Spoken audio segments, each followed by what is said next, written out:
Hey guys, how's it going? Today we're going to be talking about nutrition and things that you can do with your diet to see better, more consistent results. Let's get to it. So, first things first, tracking your intake. Is it needed? Not really, not necessarily. I think it all depends on the person. Obviously the guys that are in fitness that have been doing this a while know the effectiveness of tracking your macros and your calories, but for the average Joe that's trying to lose a little bit of weight or even gain weight in some cases, it's not actually needed and can probably cause more harm than good. I think it's one of them things where it puts you in this hypersensitive mode of thinking about food, and for some people that is not healthy, it's not right, and it makes things harder. So essentially, tracking your intake, it comes down to you.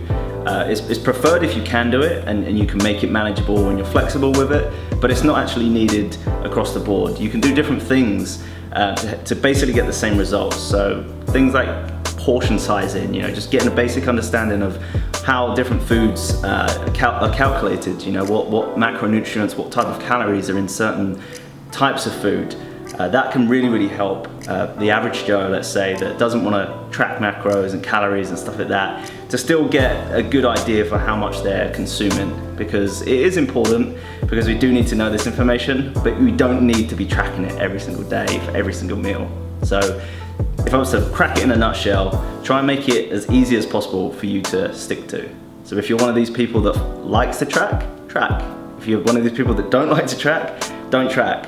But at the end of the day, find a way that works for you. Try and get a good understanding of how different foods are going to work for you.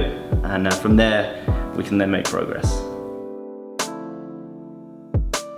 So that brings us on to our second point, and that is to have a plan. And by have a plan, I mean actually go out of your way to create yourself a meal plan. This doesn't have to be a boring meal plan that you have to stick to for the rest of your life. And you can do this around creating the meal plan around foods that you actually enjoy eating and that you're going to look forward to eating, that also stick within your calorie or macro goal for the day. I think that one of the biggest things that a lot of people struggle with when they are dieting and stuff like that is that there's too much inconsistency with the food that they're intaking, and it throws off their progress, it limits their consistency, and it starts to delay their journey, their fitness journey of getting to their goal.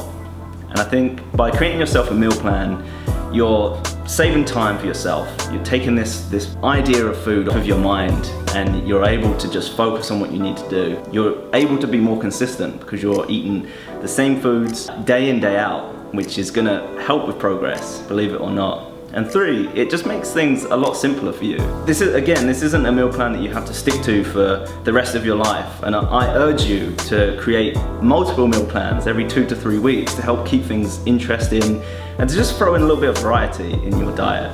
Because I think that personally for me, and for the clients that I've coached as well over the past couple of years, it's important, The mental side of things is important, knowing that you're getting this variety and that you're able to not really feel like you're dieting, and that you can live a normal life whilst also reaching your goals. My one piece of advice to a lot of you guys is cook the majority of your food yourself.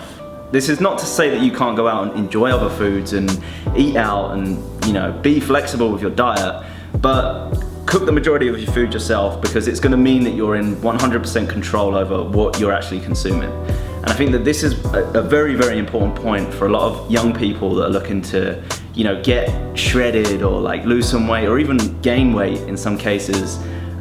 Just be more in control over what you're doing, because I feel that can really enhance your progress a lot more. So that brings us on to point number 4, and that is using a tracking app like MyFitnessPal to save time. These apps for me personally are great. I feel that if you can get over the mindset of thinking about, tracking these numbers and stuff like that, you can actually make things a lot easier for yourself. So going back to our meal plan point, you can actually create meals within these apps that you can literally just drop in whenever you feel like eating. And if you've created the meal plan, that you're picking a selection of foods that fit your macros, that fit within your targets, that you can drop in, they're super easy, it takes the heavy lifting off of thinking about what you're gonna eat next, and it just makes it very, very easy to be even more consistent. Now, if you're anyone like me, I'm quite a busy guy. I don't like to spend too much time thinking about what am I gonna eat. You know, I don't have the time to sit there and think about what creation I'm gonna create.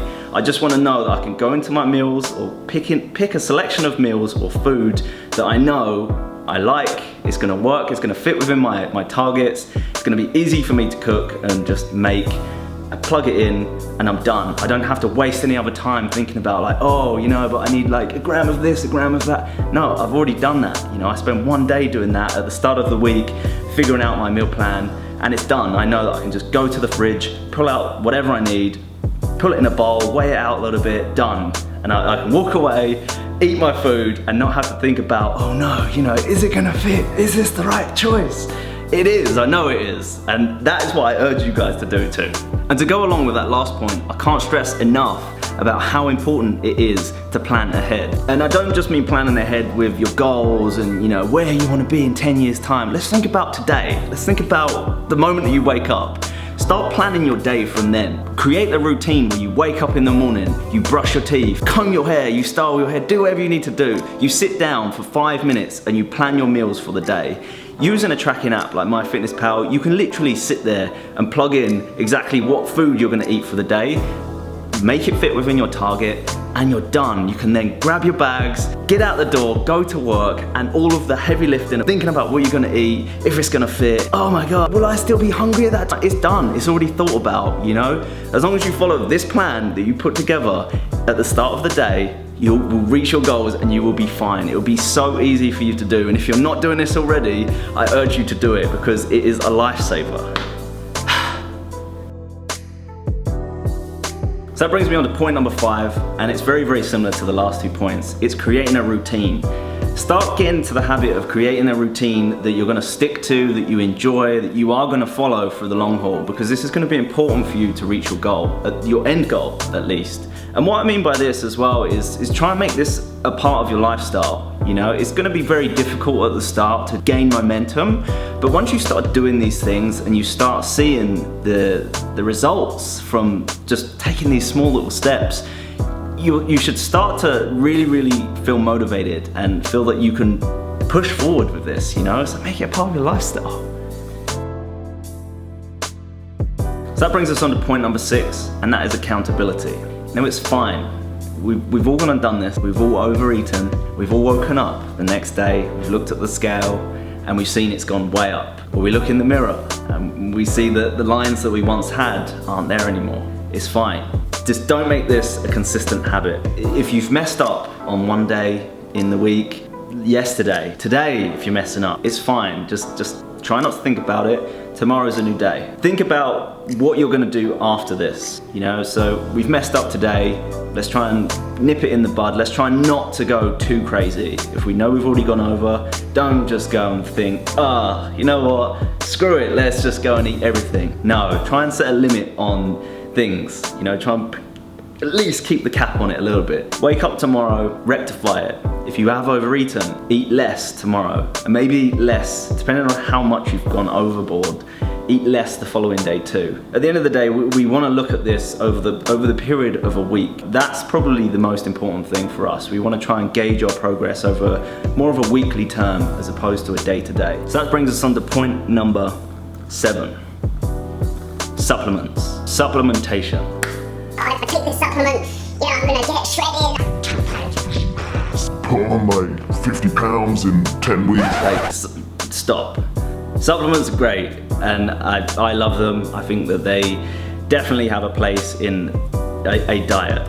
I just don't think that they have a place in a diet when 90% of your diet is supplements. Supplements, they should be used in your diet when you need them. You know, when you are on the run or you want to get like a quick fix here and there, because they're easy. You know, if you're someone that's running from a business meeting or, you know, trying to get to school and you're on the move, something like a Quest bar is great. You know, it's a great amount of protein, good amount of fiber in there, you know, moderate amount of carbs, and it's gonna, just make sure that you're hitting your targets at least, when you're in your busy period. But if you're someone that's on lower calories, supplementation may not be the smartest idea, especially these Quest bars and things like that, and protein bars and supplements alike. They can contain quite a lot of calories, and they're not really going to keep you satisfied for very long. Now, if you're someone that's on a very low amount of calories anyway, and you're trying to diet and reach your goals, taking a Quest bar in and it knocking out, let's say 300 calories, that's quite a lot for you.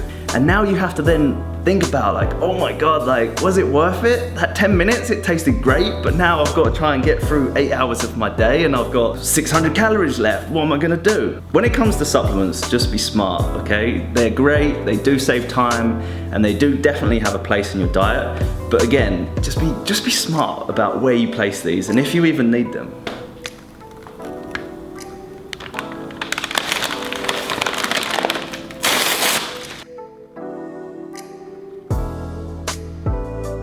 The next point number 8, is about eating out. Now, eating out, everyone loves to do it. I love to do it. I definitely highly recommend it, but it does come at a price. Yes, you do have to pay for it.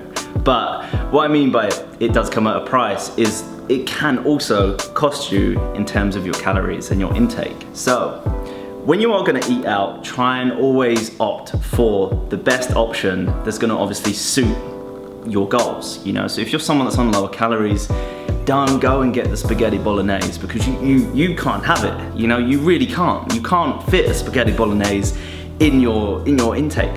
I'm sorry. It's the bitter pill to swallow. It's a shame, yes. But instead, opt for something that you can enjoy. And I definitely recommend that if you are gonna eat out, that again, you try and plan ahead of time before you actually get to the restaurant. I feel that this is something that can save a lot of, rustling around at the last minute, or hesitation and embarrassment in some cases for some people, because they're like, oh my God, I can't eat this food. Put it into your food diary ahead of time at the beginning of the day, so then you can essentially work around that. So you've got that one meal that you're going out for, and then you can build the rest of your day around that meal. So it might mean that you might need to eat a little bit lower carb until you get to that big meal that you're going to have. But it might mean that you can go out and enjoy that meal and not feel like you're one of these people that's like, oh my God, I need to weigh it, I can't do this. No, we don't. We want to move away from that. We want you to have a normal life, but we also want you to reach your goals. And this is a very, very easy way to do it. It takes no time, it just requires you to think a little bit. You do have to be a little bit smarter than the average person that's going to be going out. And just be aware that sometimes you may wake up the next day and the scale might be a little bit up. You may look a little bit worse off than you did the day before. And again, this comes down to many different things, but the majority of the time, depending on what you've eaten and where you eat, it comes down to the sodium that is in that meal. So that brings us on to point number 9, sodium. Now, if you're someone that is actually using sodium, so things that are high in sodium or contain sodium in the food that you're actually cooking, keep it consistent. It's one of them things that if you're on the high end of sodium intake or you're on the low end of sodium intake, doesn't really matter so long as it's consistent. What this is going to do for us is, if we're able to keep our sodium intake consistent, it's going to mean that our weigh-ins are going to be more consistent, our body composition is going to look a little bit more consistent. In some cases you would tend to drop the water weight that you'll be retaining, and it just makes things a lot more motivating for you, when you start to see these differences. And again, if you are using sodium in your food, so you are using soy sauce or you are putting salt on your foods and stuff like that, just be very careful with it. Don't go crazy. Opt for a low sodium option if you can. Just try and be smart. Also, note that if you do go out to a restaurant and you've eaten all this really nice food, you may wake up the next day and be a little bit heavier on the scale, and that's due to the sodium. You're going to be retaining a little bit more water, and again, as I said in my last point, it's fine. It will subside after a few days, so long as you stick to your diet and you are consistent and you're drinking plenty of water, it will all flush out and it will be fine. So in a nutshell, moderate your sodium. You don't have to track it unless you want to, if you want that stress in your life. Oh my God, I gotta get the sodium grams right. Do that. For me personally, I I like to keep things simple. I would sprinkle salt and soy sauce on my foods, but I will be very, just very careful with it. I don't want to go too crazy. And that works for me, and it's also worked for a bunch of clients that I've coached and people that I've spoken to about sodium.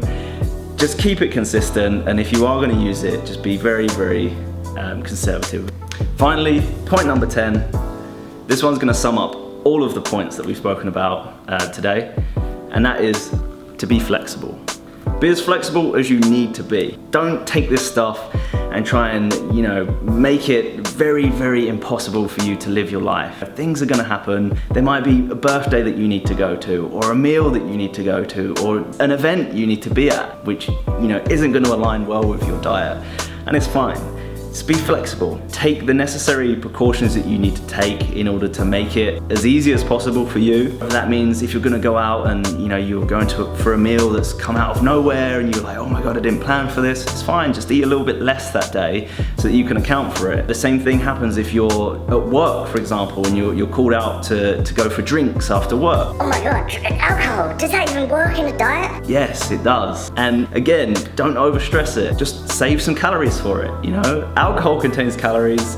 Just don't go overboard with it, and just, again, be smart. If this is something that you want to factor into your diet, factor it in. Make the arrangements that you need to make in order to make this as easy as possible for you to follow. And I think that's gonna wrap all of these points up. It's gonna come down to you. You're in control of your ability to stay consistent.